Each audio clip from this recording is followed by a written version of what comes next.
On today's hot sheet, I'm discussing housing inventory, pending home sales, core PCE, and Jerome Powell's comments at the Monetary Policy Conference. Today is Monday, April the 1st, 2024. I am Byron Lazine, and the hot sheet starts now.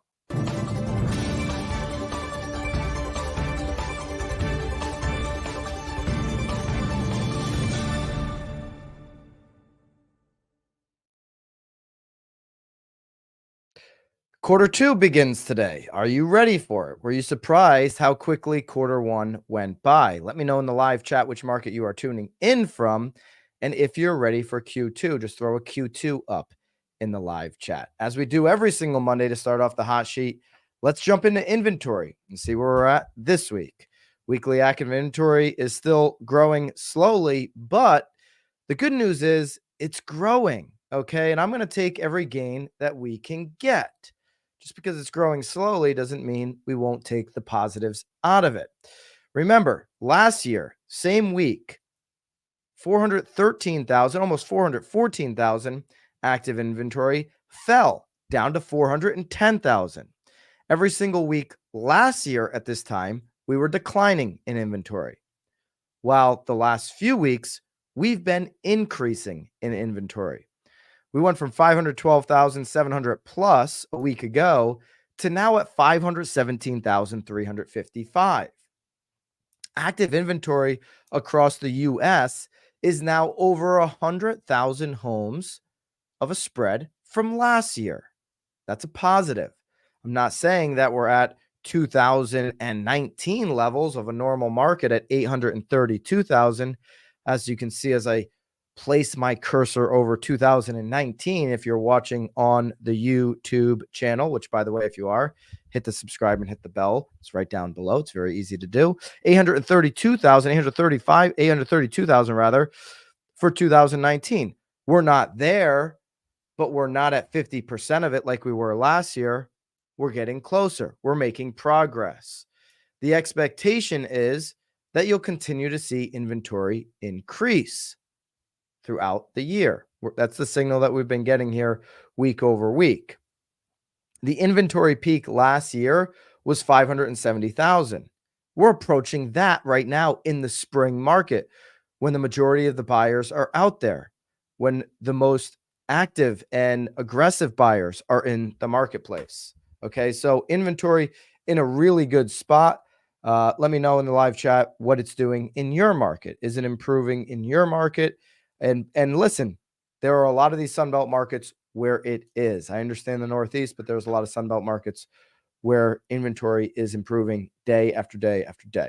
All right, looking at new listings, one of the biggest drivers that we can have for overall inventory, we have a better week than last year, and it's not even close. 59,854 for the last week versus 48,442 same week last year. We're still over 2022 as well. You can see the dark red line every single week has been over that of last year.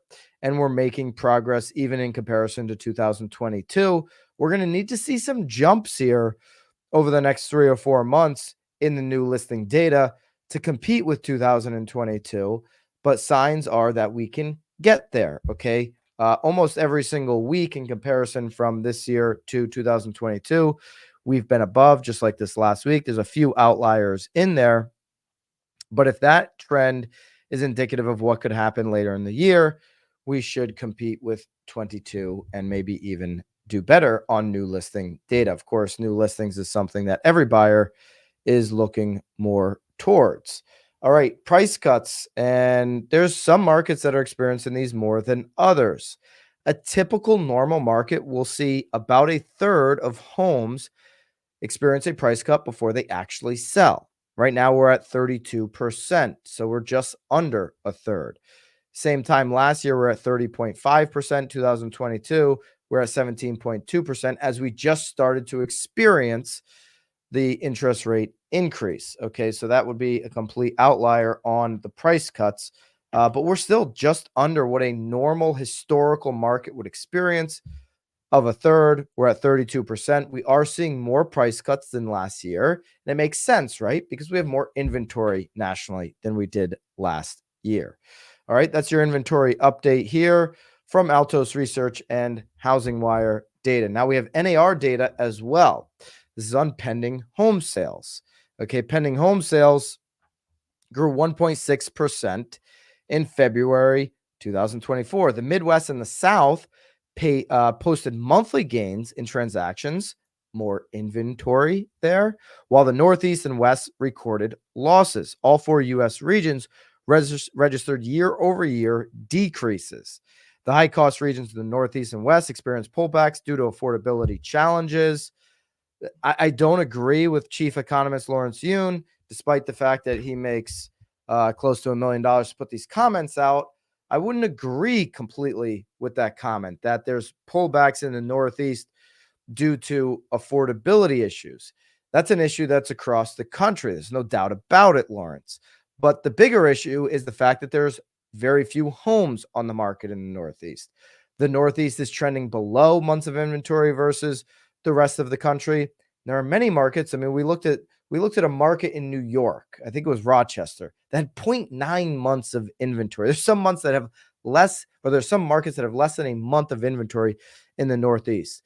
If you see inventory start to increase, like you have in some of these other regions, Midwest and the South, as evidenced here by this NAR statistic, you will see pending sales go up. The pent-up demand is there. It's why the future is bright, not only for buyers and sellers, but the future is bright for investors and agents alike, because there is this level of pent-up demand. Affordability, some are waiting for, but some are just waiting for some homes to come on the market. Yes, still today, there are many people who, if the right home presented itself, would go ahead and purchase that home. Some more data here, and this is all available for you in the BAMX show notes. Go into BAMX and grab it there. The Northeast PHSI declining 0.3% from the previous month to 63.4. This showed a significant 9% decrease compared to February 2023. And we've also seen in the Northeast the starvation here of homes. So a 9% decrease on pending home sales makes sense. Okay. In contrast, Midwest index surged by 10.6% to 81.6 in February, although it was still down from 2.5% from 1 year ago. Let me see if I can get a little bit of data here. Here we go on the infographic. By the way, we share all these graphics with you inside of BAMX. Madness code is probably over because it's not March, but you can always use code HOT to get significant discount there. By the way, BAMX members are going crazy right now on what we just dropped last week. We're going to be doing this content for you drop every single Friday. We use a lot of the hot sheet show notes for that. So if you're not in BAMX, get in there now. So here's the index 75.6. Remember this index, this pending sales home index that NAR created. In 2001, they set the level of 100. Okay, so an index above 100 coincides with a higher level of activity relative to 2001. 2001 was not the activity of 02, 03, 04, 05, 06. For those that remember that market, those markets were all above 100 during the heat up pre-GFC. 2001 was more of a, call it the Mendoza line of activity. So an index above that, 100, is a higher level of activity relative to 2001. We're sitting here at 75.6. Month over month, though, from January to February, we are 1.6% up on pending home sales, okay? Still nowhere where we've been historically. That's why I say agents, investors, folks that are looking for more lenders who are looking for more transactions in this marketplace, future is bright. They're only going up from here. The bottom is behind us on a lot of this stuff, or we're living in it. Midwest, 81.6% or 81.6 on the index. Again, up 10.6% month over month in the Midwest, while the West was down 6.5% month over month and a 57.1 on the index. Just a brutal index there for the West. The South at 89.5 month over month, up 1.1%.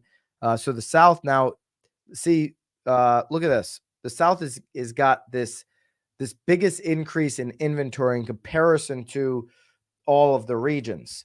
And what do you see here? The South is improving on transaction count. They have the strongest index, by the way, at 89.5. Certainly, they do have strong demand, as many are moving into the Sun Belt states.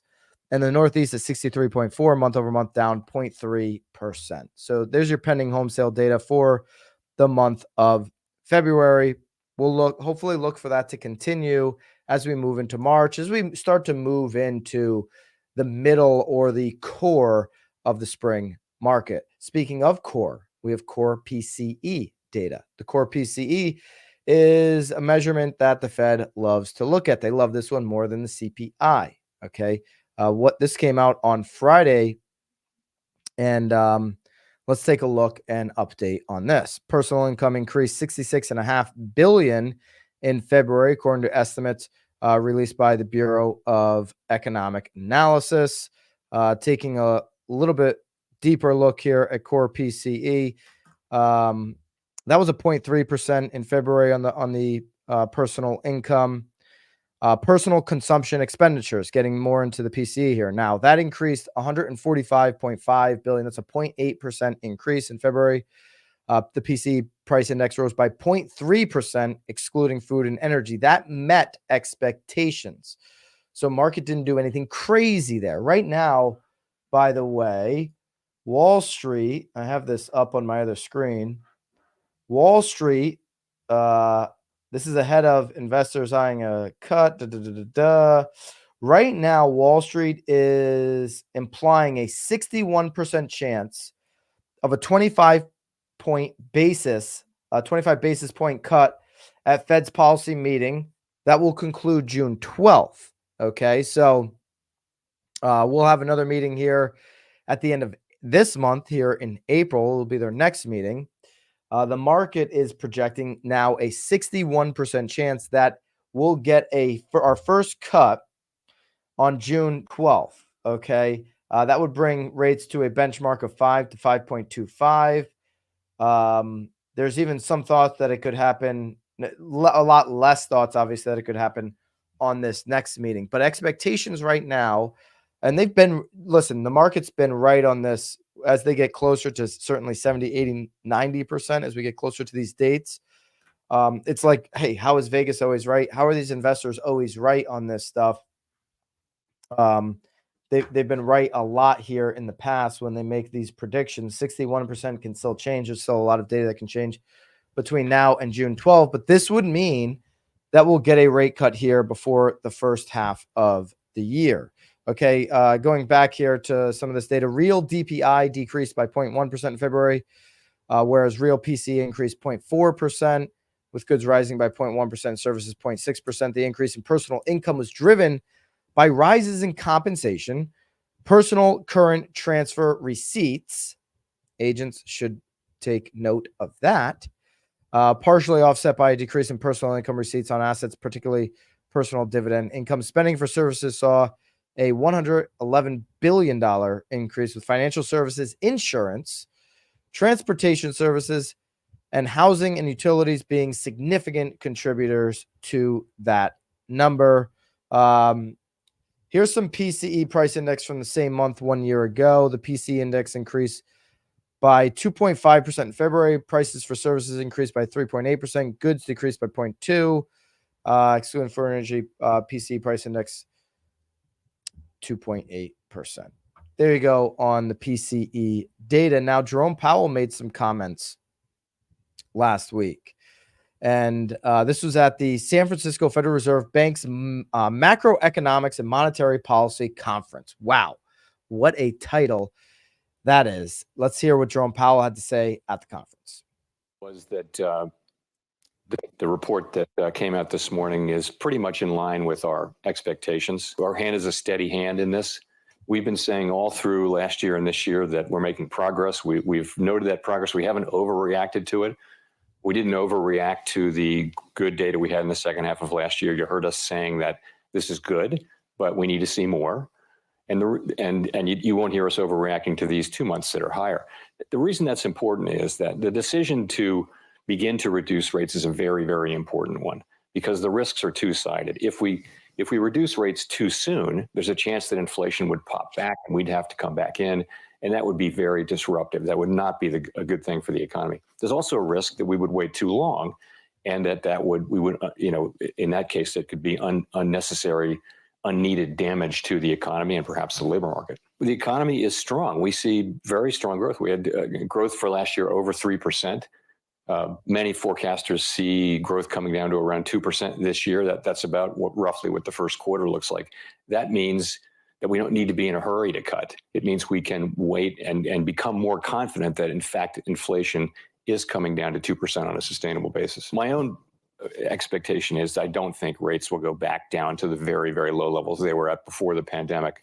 But where they will turn out to settle out, it's hard to say. This economy doesn't feel like it's suffering from the current level of rates. Although, if you look at things like inflation-sensitive spending, then those. All right. So what he said there is, my own expectation is that I don't think rates will go back down. This is all available for you in the show notes in BAMX, in transcript form. My own expectation is I don't think rates will go back down to the very, very low levels that they were at before the pandemic. That one quote could be a quote card. That one quote could be something that you send to Uncle Jerry, who's telling your buyer to wait, even though he's not contributing to the down payment. Hey, wait for the low rates. Well, our own Federal Reserve Chairman is saying that I don't expect that we're going to see these low levels that we saw before the pandemic. Okay, the levels before the pandemic aren't the 2.5%, 3% that we're talking about. These are the 4% rates that we're talking about. These are the 4 to 5. So what is Jerome Powell saying there? That maybe 5 and 6 is where this thing's going to shake out at. By the way, I think 5% 30-year fixed mortgage rate is a phenomenal rate. It's a perfect place for the market to settle out at if we can get to 5%. 4 and 3 are unhealthy long term. Why do you think we created so much inflation? It was the money printing machine that put us here. So 5% would be fine.